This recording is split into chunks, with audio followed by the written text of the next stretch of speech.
일단 구색과 메뉴 제가 알려드린 것들 다 적용하고 광고는 제일 마지막에 하는 거예요. 제가 볼 때는 알고리즘에 대해 이해를 먼저 하는 게 좋을 것 같아요. 제가 왜 레퍼런스를 콘텐츠뿐만 아니라 포맷까지도 답습을 해야 되는지에 대해서 우리가 순위가 많이 떨어졌습니다. 자, 그렇다고 해서 분위기 실망할 필요가 없는 게 다른 방식으로 이거를 해결하면 됩니다. 비상이 걸려서 도착했습니다. 좀 비상이 걸렸죠? 네네. 이제 방문을 다시 하는 건데 첫 번째 저희가 알려드렸던 내용들이 충분히 반영되고 나서 좀 수치가 좋아지는가 싶더니 다시금 뭔가 결과들이 나빠지기 시작해서 저희가 요번에 새롭게 지금 상태에서 또 뭘 해야 되는지 좀 알려드리고 플레이스부터 배달, 인스타까지 같이 재점검하고 추가로 알려드리는 시간을 가져보도록 할게요.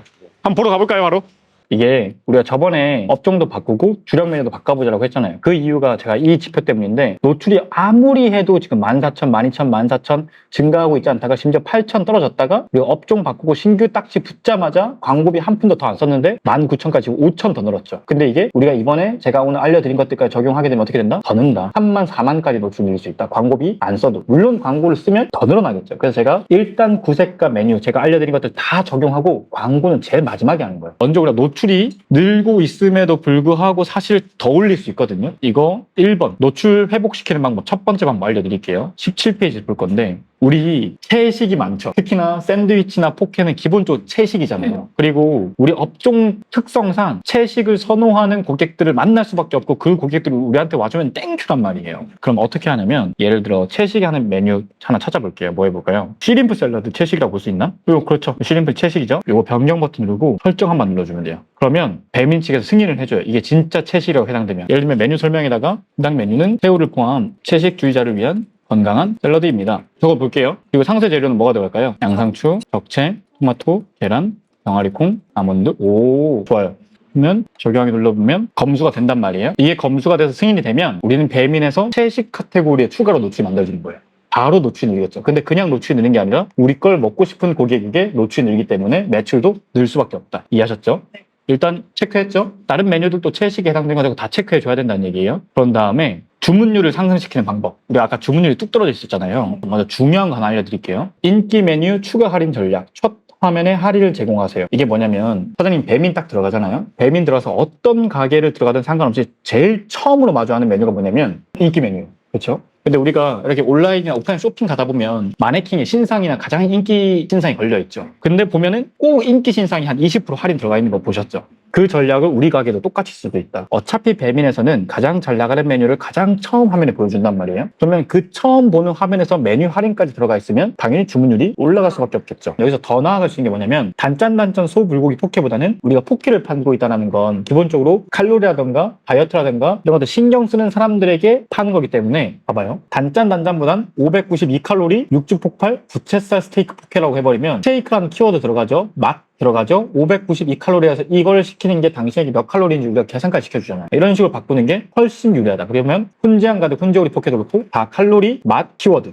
이렇게 하는 거예요. 칼로리, 맛, 키워드 칼로리, 맛, 키워드 이해했죠? 이래야 검색도 늘고 주문율도 늘어난다. 오케이?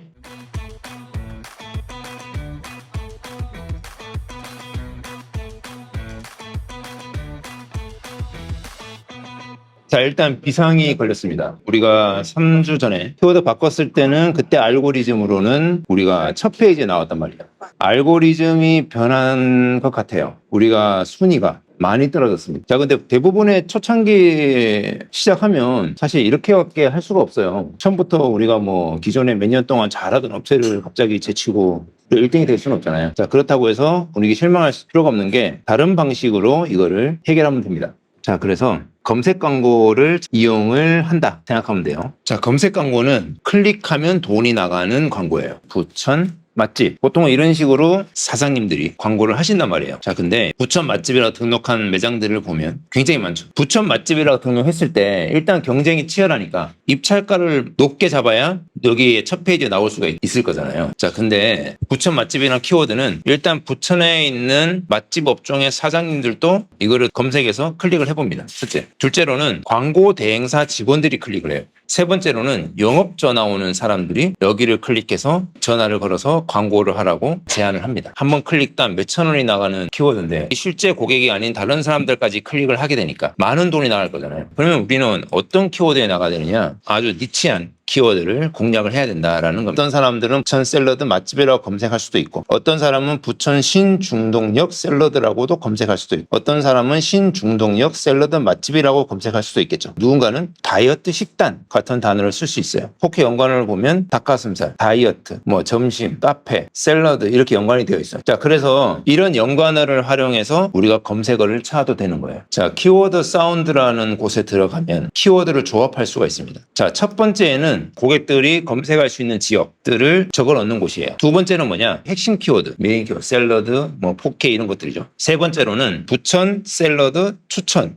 뭐 가격, 할인, 예약, 주차 뭐 이런 부사어들이 있어요. 그런 것들을 적어 놓는 곳이에요. 우리가 신중동 있잖아요. 신중동 샐러드 맛집 추천 이렇게 적을 수 있겠죠. 그러면 우리가 신중동뿐만 아니라 어떤 사람은 부천 신중동이라고 적을 수도 있는 거고요. 어떤 사람은 부천 중동, 그냥 중동, 신중동역이라고 할 수도 있겠죠. 그리고 우리는 샐러드지만 포켓도 판매를 하잖아요. 그죠? 이런 연관 키워드를 적은 다음에 나중에 맛집이라든지 전문 이런 단어를 적고 뭐 추천, 예약, 배달, 포장, 주문 이런 단어들을 적는 거예요. 자, 그러면 여기는 지역이 들어갔잖아요. 그럼 우리가 이게 말이 되는지를 보는 거예요. 신중동 샐러드 말이 되잖아요. 그럼 1번과 2번이 조합이 가능하죠. 그러면 1번 플러스 2번. 신중동 맛집 말이 되잖아요. 그럼 2번과 4번 하는 거예요. 근데 신중동 추천 이건 좀 말이 안 되잖아요. 그죠?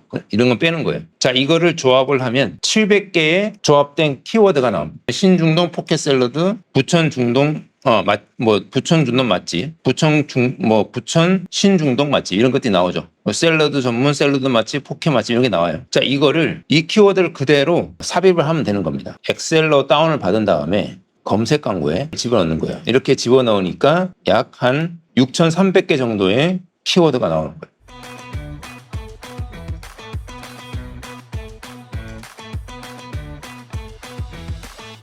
제가 항상 말씀드리지만 레퍼런스를 따라 이렇게 말씀드리는데 여기서 많이 이제 사장님들이 실수를 하세요. 콘텐츠는 소싱을 해왔지만 포맷은 따라하지 않았다라고 제가 보거든요. 이게 원본이 이거예요. 지금 보면은 지금 음성이 나오고 있죠. 지금. Gde su litar ulja, kilo brašna, kore i mešanje. A onda nije mogu 근데 dijete 보면은 지금 굉장히 여기서는 템포도 슬로우하죠. 슬로우한. te dve smese. 보면은 이것도 이걸로 가지 않고 이렇게 했고. 이게 왜 제가 이렇게까지 말씀을 드리냐면 제가 볼 때는 알고리즘에 대해 이해를 먼저 하는 게 좋을 것 같아요. 제가 왜 레퍼런스를 콘텐츠뿐만 아니라 포맷까지도 답습을 해야 되는지에 대해서 말씀을 드릴게요. 왜냐면 알고리즘, 그러니까 다시 말해서 바이럴의 원리는 좋아요, 저장, 댓글, 공유, 뭐 시청 지속 시간 정도가 복합적으로 조합이 됐을 때 바이럴이라는 게 일어나요. 그래서 어떻게 하냐면 시청 지속 시간을 늘리기 위한 전략, 혹은 공유를 늘리기 위한 전략, 혹은 댓글을 늘리기 위한 전략, 그리고 거기에 맞춰서 콘텐츠를 만들잖아요. 근데 그건 사실 불가능해요. 왜냐면 이 콘텐츠가 왜 바이럴 됐는지는 알 수 없어요.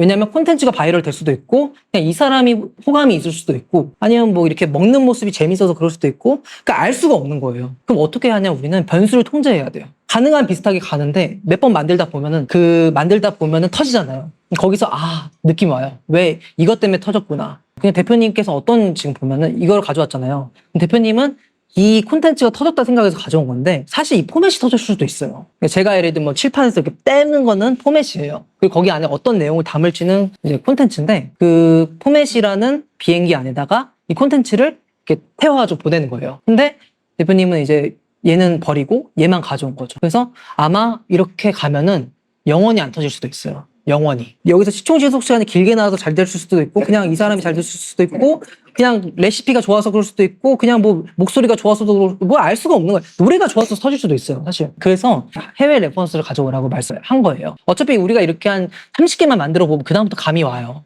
대부분의 사장님들이 제가 이렇게 레퍼런스 갖고 와서 하라고 하시면은 대표님처럼 많이 하세요.